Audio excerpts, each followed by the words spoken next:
Hey guys, welcome back to my channel. This is C S Khushboo Jain and I hope आपके सारे papers बहुत अच्छे गए हैं और काफ़ी आप लोग अब रिलैक्स हो। लेकिन लास्ट पेपर जो है वो ओपन बुक एग्ज़ाम, उसकी भी कहीं ना कहीं आपको टेंशन है।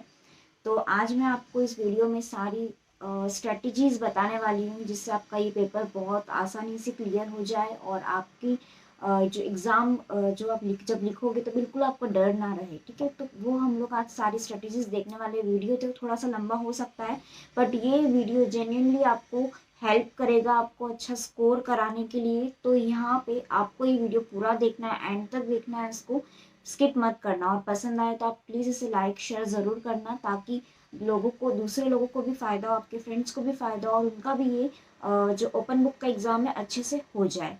और thank you so much for all support and love.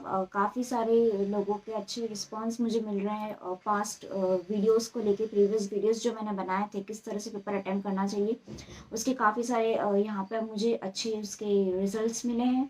So thank you for that. And जैसे एथिक्स का पेपर में मैंने जो इम्पोर्टेंट क्वेश्चंस दिए थे, 70% स्टूडेंट्स ने मुझे बोला कि मैम आपके इस इम्पोर्टेंट क्वेश्चन से ही पेपर आया था।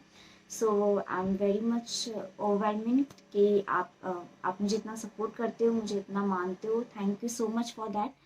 सो आज का वीडियो हम लोग स्टार्ट करने जा रहे हैं। मेरा बेसिकली जो ओपन बुक एग्ज़ाम में मेरा जो सब्जेक्ट था वो मेरा सब्जेक्ट था आईपीआर। ठीक है, इंटेलेक्चुअल प्रॉपर्टी राइट्स मेरा सब्जेक्ट था। और ये वीडियो मैं उन सभी के लिए बना रही हूँ जिसका आईबीएल हो या फिर कैपिटल मार्केट हो या बैंकिंग हो। ये वीडियो कोई भी न्यू सिलेबस या ओल्ड सिलेबस दोनों ही इसे देख सकते हैं। तो ये वीडियो आपको सभी के साथ शेयर करना है और उनके लिए आपको ये मतलब उनकी एक छोटी सी आपको हेल्प करनी है ताकि उनका पेपर भी काफ़ी इजी जाए। तो मैं कुछ यहाँ पे टिप्स आपको देने वाली हूँ। तो पहले हम लोग टिप्स की बात कर लेंगे, उसके बाद मैं आपको बताऊंगी किस तरह से पेपर आपको अटेम्प्ट करना है, राइट। तो यहाँ पे मेरी सबसे पहली जो टिप रहने वाली है वो है आपको सेव योर टाइम। अब सेव योर टाइम कैसे होगा? तो यहाँ पे आपको पहले से ही क्या कर लेना है, पहले से ही आपको आपकी जो बुक होगी, जैसे मैं ये यहाँ पे मेरी इंटेलेक्चुअल प्रॉपर्टी की बुक है। तो मैंने क्या किया है, हर चैप्टर के आगे, मतलब हर चैप्टर, ये जैसे मान लो ये फर्स्ट चैप्टर है, ठीक है, तो ये फर्स्ट चैप्टर के आगे मैंने क्या किया था, बुक मार्क लगा दिया। ये देखो, जैसे चैप्टर 1 है तो मैंने ये क्या किया है, ये देखो 1, चैप्टर 1। जैसे चैप्टर 2 है तो मैंने चैप्टर 2 ऐसे, और यहाँ पे मैंने एक छोटे से इसमें चैप्टर्स के नाम भी लिख दिए हैं ताकि इन केस मुझे नाम के लिए भी यहाँ पे प्रॉब्लम ना हो। तो ऐसे मैंने यहाँ पे सारे बुक मार्क्स लगाए हैं जिससे मेरा काम बहुत आसान हो गया है। ठीक है, अब यहाँ पे जैसे आपका जो इंडेक्स होगा, जैसे मैंने इंडेक्स के यहाँ पे आपको बोला था कि इंडेक्स के वक्त आपको क्या करना होगा, यहाँ पे आपको ऐसे इंडेक्स में लाइनिंग ड्रॉ करनी है।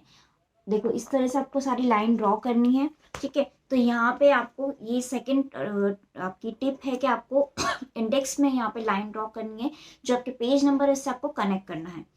थर्ड टिप की बात कर रही हूँ तो यहाँ पे डोंट कॉपी पेस्ट, क्योंकि they know the answer, right.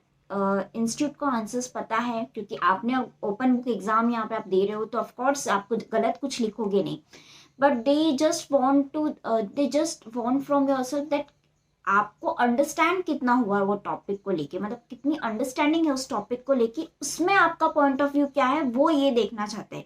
अगर आप यहाँ पे इंस्टीट्यूट की ही लैंग्वेज को कॉपी पेस्ट करोगे देन यहाँ पे आपको मार्क्स नहीं मिलेंगे। ठीक है, तो जो 5 मार्क के क्वेश्चन आते हैं या 10 मार्क के क्वेश्चन आते हैं उसमें आपको अपने हिसाब से लिखना है, नॉट कॉपी पेस्ट। ठीक है, नेक्स्ट जो मेरी टिप है वो है understand the topic and don't memorise the things. जैसे आप लोग बाकी सब्जेक्ट्स के लिए क्या करते हो, you have to understand the topic, you have to memorise that topic, then you have to write the topic, right. But इस केस में ऐसा नहीं है। इस केस में you just need to understand the content, understand the topic, then you have to write in your own language. जैसे आप कोई बुक पढ़ते हो या कोई नॉवल पढ़ते हो या न्यूज़पेपर पढ़ते हो, तो आप क्या करते हो, उसे समझते हो। जैसे न्यूज़ अगर हमने किसी पढ़ी है तो हम लोग क्या करते हैं, हम लोग उस न्यूज़ को समझते हैं, ना कि उसे याद रखते हैं, क्योंकि जब तक आपको समझ नहीं आएगा याद आपको हो नहीं सकता। तो just you have to understand the topic and write in your own language in your examination.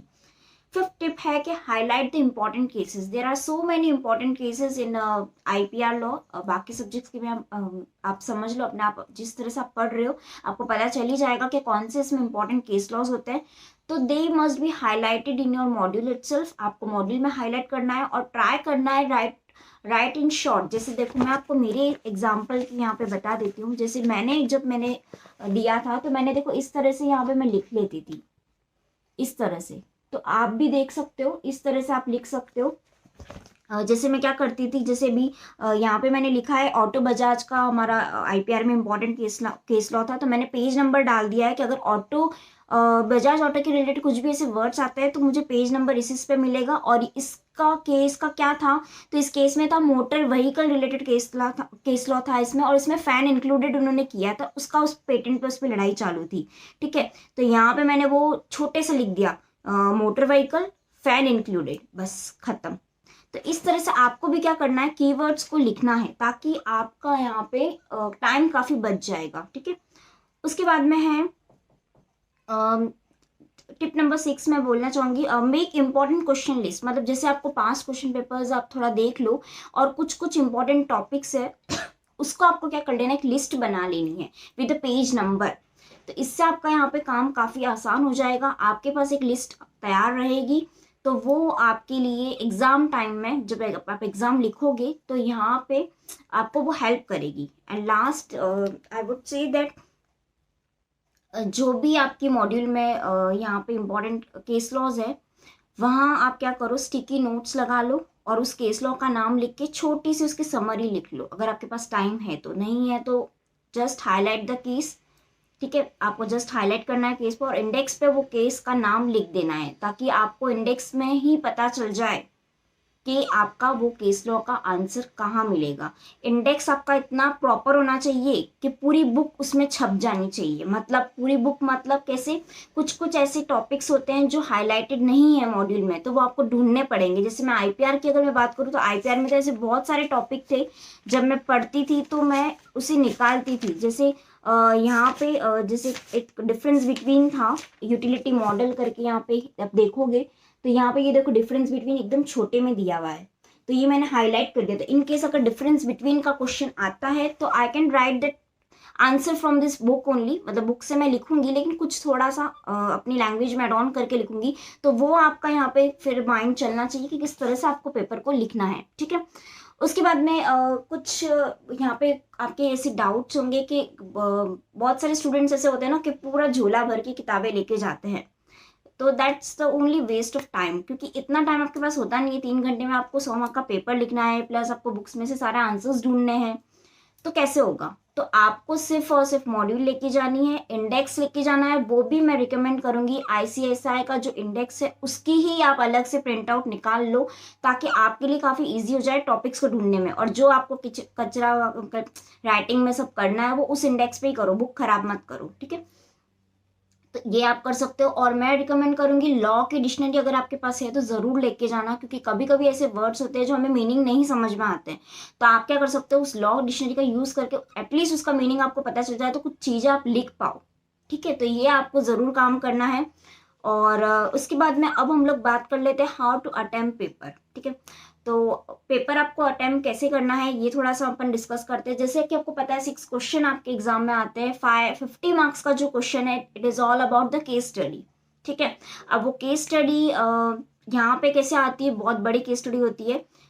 उसमें आपका पॉइंट ऑफ व्यू क्या है वो इंस्टीट्यूट वैसे क्वेश्चन पूछती है। जैसे लास्ट टाइम उन्होंने पूछा था कि ये केस लॉ है, इसमें आपका जजमेंट क्या होगा, ये 10 मार्क्स का क्वेश्चन था। तो अगर जिसको केस समझा होगा तो they can easily write the judgement on it. ठीक है, नहीं समझा है तो फिर वो नहीं समझ में आए। तो यहाँ इस क्वेश्चन से समझ में आ जाएगा कि आपको कितनी अंडरस्टैंडिंग है उस टॉपिक की, समझ में आ रहा है मैं क्या कह रही हूँ।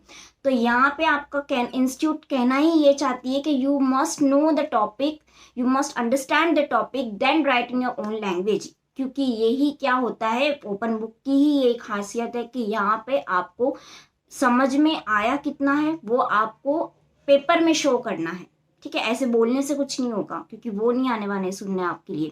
तो आपको पेपर में वैसा शो करना है। और यहाँ पे writing and presentation matters a lot. जो स्टूडेंट की थ्योरी है राइटिंग कैसी भी हो चल जाएगी, तो डोंट डू दैट। यहाँ पे आपका प्रेजेंटेशन मैटर करता है, ये ओपन बुक एग्जाम है, यहाँ पे आप जो लिखोगे सही लिखोगे क्योंकि देख के ही लिखोगे। तो प्रेजेंटेशन, अंडरस्टैंडिंग, आपकी लैंग्वेज, आपका ग्रामर, ये सारी चीजें इस पेपर में मैटर करती है। तो ये सारी चीजों पे आपको फोकस करना है और उस हिसाब से आपको पेपर अटेम्प्ट करना है, ठीक है। अब यहाँ पे 50 मार्क्स के लिए आपको 5 क्वेश्चंस पूछे जाएंगे, 10 मार्क्स ईच क्वेश्चन। एंड यहाँ पे फिर क्वेश्चन 2 जो होता है, वो question 2 is all about the case study form में पूछते हैं, उसमें 3 क्वेश्चंस पूछते हैं। और उसके बाद में आपके 20 मार्क्स के जो है वो डायरेक्ट क्वेश्चन पूछे जाते हैं जो एज इट इज बुक में है। अब यहाँ पे आपको सबसे पहले क्या करना है, क्वेश्चन 3, क्वेश्चन 4, क्वेश्चन 5 और क्वेश्चन 6 ये अच्छे से आपको सॉल्व कर लेना है। आपका जो फर्स्ट 10 मिनट्स होंगे, जैसे ही आप एग्जाम देने बैठते हो, जो 10 स्टार्टिंग के जो 10 मिनट होंगे ना आपके, उसमें आपको क्या कर लेना, उसमें आपको पहले सब कुछ ढूंढ लेना है मॉड्यूल से। 10 मिनट में आपका सब खत्म हो जाना चाहिए। और ये कब होगा, जब आपकी इंडेक्स आप बार बार पढ़ोगे। एटलीस्ट आपको एग्जाम के पहले 10 बार इंडेक्स को पढ़ना है, 10 बार। टॉपिक अंदर मत पढ़ो चलेगा, पर इंडेक्स को इतना अपने दिमाग में बिठा लो कि वर्ड दिखते ही पता चल जाना चाहिए ये वाला टॉपिक इस पेज पे है। समझ में आ रहा है? तो इंडेक्स को आपको बार बार पढ़ना है, आज भी पढ़ना है, कल भी पढ़ना है। आप एग्जाम के पहले एटलीस्ट 5 टाइम्स पढ़ लेना, कल सुबह उठ के जल्दी, लास्ट दिन है, थोड़ा सेक्रीफाइस कर लो नींद की, आप पास हो जाओगे, ठीक है। इंडेक्स पढ़ने के बाद आपको सब मिल जाएगा आंसर्स, ठीक है। तो 20 मार्क्स का आपको सबसे पहले कर लेना है क्वेश्चन 3 to 6। उसके बाद में आपको उठाना है question number 1। Question number 1 reason ये है उठाने का, 20 मार्क आपके ये होते हैं, 50 मार्क का फिर आपका क्या हो जाएगा, ये हो जाएगा। तो 80 मार्क्स के आसपास आपका पेपर देखो, आपका ये पेपर 90 मार्क्स तक अटेम्प्ट होगा, और अगर आपकी स्पीड अच्छी है तो 100 मार्क्स की हो जाएगा। बट अगर 90 भी होता है तो आराम से आपको 50-55 मिल जाएंगे। So don't worry for that, बस स्पीड आप अच्छी रखना स्टार्टिंग से, फ्रॉम द फर्स्ट जब आप क्वेश्चन लिखोगे तब से आपकी स्पीड आपको बहुत फास्ट रखनी है। और try to highlight the important keywords, क्योंकि मैंने आपको कहा था ये पेपर पूरा प्रेजेंटेशन का है, तो आपको कीवर्ड्स पे पूरा फोकस करना है और अच्छे से पेपर को अटेम्प्ट करना है। बुक्स ज़्यादा लेके नहीं जानी है, सिर्फ मॉड्यूल और डिक्शनरी आप लेके जाओगे, या फिर आपके पास कोई शॉर्ट नोट्स होंगे तो वो ज़रूर लेके जाने हैं। और हाँ, मैं ग्रुप पे डाल दूंगी जो मेरे पास शॉर्ट नोट्स है, तो वो 130 पेजेस के अराउंड कुछ है, तो उसमें सारे आपके छोटे छोटे लिखे हुए हैं। तो सारे टॉपिक में आपको इतने छोटे छोटे मिल जाएंगे, तो एज इट इज़ भी एग्जाम में लिख के आओगे तो आपके लिए काफ़ी अच्छा होगा वो। तो do comment in this comment box, तो मैं वो ग्रुप पे डाल दूंगी, ठीक है, अगर आपको चाहिए तो।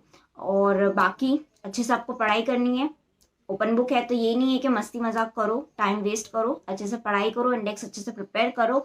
और कुछ भी हेल्प लगे तो यू कैन मैसेज मी, ठीक है, I will help you definitely, ठीक है। So all the best for कल के एग्जाम के लिए, अच्छे से प्रिपेयर करना और कमेंट करके मुझे ज़रूर बताना कि आपके पेपर्स कैसे गए, आईपीआर का पेपर, आई मीन जो भी आपका है पेपर। और हाँ, एक मुझे बात और बतानी थी, जिसका कैपिटल मार्केट है, जिसका आईबीएल है, उनके अगर प्रैक्टिकल क्वेश्चंस आते हैं तो प्रैक्टिकल के लिए आपको जो फॉर्मूलाज रिक्वायर्ड है, वो आपको टेबल्स वगैरह जो रिक्वायर्ड है वो आपको लेके जानी है। और कैपिटल मार्केट लिस्ट स्पेशली मैं ये बोलना चाहूँगी, जो सीएस एग्जीक्यूटिव की जो सिक्योरिटी लॉ की बुक है वो आप ज़रूर लेके जाना, उसमें आपको काफ़ी कुछ इतना अच्छा कंटेंट मिलेगा कि एज इट इज़ आप एग्जाम में वो लिख पाओगे। तो बस लास्ट टिप मेरी यही थी for capital marketing and subject के लिए, ठीक है। और कुछ अगर आपको डाउट हो तो you can ask my WhatsApp number. जो ग्रुप की लिंक है, व्हाट्सएप ग्रुप की जो लिंक है वो डिस्क्रिप्शन बॉक्स में दी गई है, तो अगर आपने अभी तक मेरा ग्रुप ज्वाइन नहीं किया है तो ज्वाइन दैट ग्रुप। और एग्जाम होने के बाद अनसब्सक्राइब मत कर लेना, ठीक है, क्योंकि आगे भी इंपॉर्टेंट वीडियोस आने वाले हैं related to your career, related to your self improvement. So don't unsubscribe. और अगर नहीं अभी तक किसी ने सब्सक्राइब किया है मेरे चैनल को तो please subscribe my channel, like this video, share with your friends and do comment. And thank you all of you, all the best for exam, bye bye.